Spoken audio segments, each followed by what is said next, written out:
Airport पर गलती से भी बोले अगर ये शब्द तो पकड़ कर ले जाएगी पुलिस। जी हाँ, अक्सर जब आप किसी जगह जाते हैं तो वहाँ बहुत सी चीजें प्रतिबंधित होती हैं। कई चीजों के बारे में तो साफ साफ चेतावनी लिखी होती है कि यहाँ इन चीजों का इस्तेमाल करना मना है।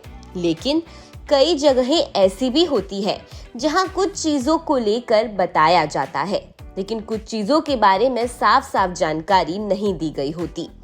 ऐसी ही एक जगह है एयरपोर्ट। यहाँ आप कौन से सामान नहीं ले जा सकते, इस बारे में तो कई जगहों पर हिदायत दी जाती है। आपको एयरपोर्ट पर क्या कहने से बचना चाहिए, इस बारे में आपको नहीं बताया जाता। अगर आप कुछ ऐसी बातें एयरपोर्ट पर कह देते हैं जो सही नहीं है तो बता दें आपके खिलाफ कार्रवाई भी हो सकती है। एक किस्सा बताते हैं कि कुछ ही दिनों पहले दिल्ली एयरपोर्ट से इसी बात को लेकर 2 यात्रियों को फ्लाइट में चढ़ने से रोका गया, साथ ही उन पर FIR भी दर्ज की गई। तो चलिए जानते हैं क्या है पूरी खबर। एक टाइम था जब भारत में प्लेन हाईजैकिंग और आतंकवाद से जुड़ी समस्या काफी चरम पर थी। जब भारत में प्लेन हाईजैकिंग और आतंकवाद से जुड़ी समस्या चरम पर थी, तब फ्लाइट और एयरपोर्ट से जुड़े नियम और भी ज्यादा सख्त कर दिए गए।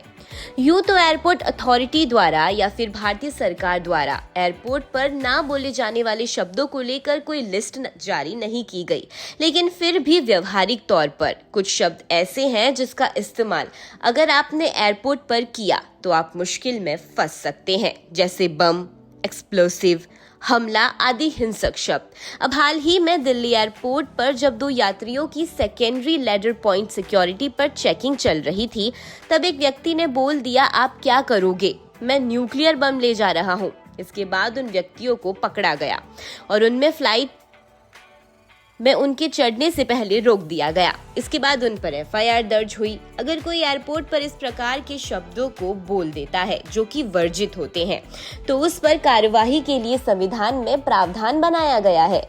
जी हाँ, बता दें, दिल्ली एयरपोर्ट में उन 2 युवकों को भारतीय दंड संहिता की धारा 182 के तहत गिरफ्तार कर लिया गया, जिसके तहत किसी लोक सेवक को किसी अन्य व्यक्ति को चोट पहुंचाने के लिए अपनी कानूनी शक्ति का इस्तेमाल करने के इरादे से झूठी जानकारी देना एक दंडनीय अपराध है।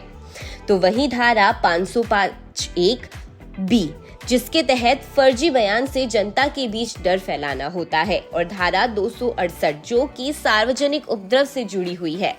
इस मामले में गुजरात एयरपोर्ट से भी एक शख्स को हिरासत में लिया गया था। खैर, इस खबर में तो बस इतना ही। कैसी लगी ये इन्फॉर्मेशन कमेंट सेक्शन में जरूर बताइएगा। साथ ही ये भी बताइएगा कि क्या आपको इन नियमों के बारे में या ऐसे शब्द एयरपोर्ट पर नहीं बोलने चाहिए, इन शब्दों के बारे में पता था तो कमेंट सेक्शन में जरूर बताइएगा।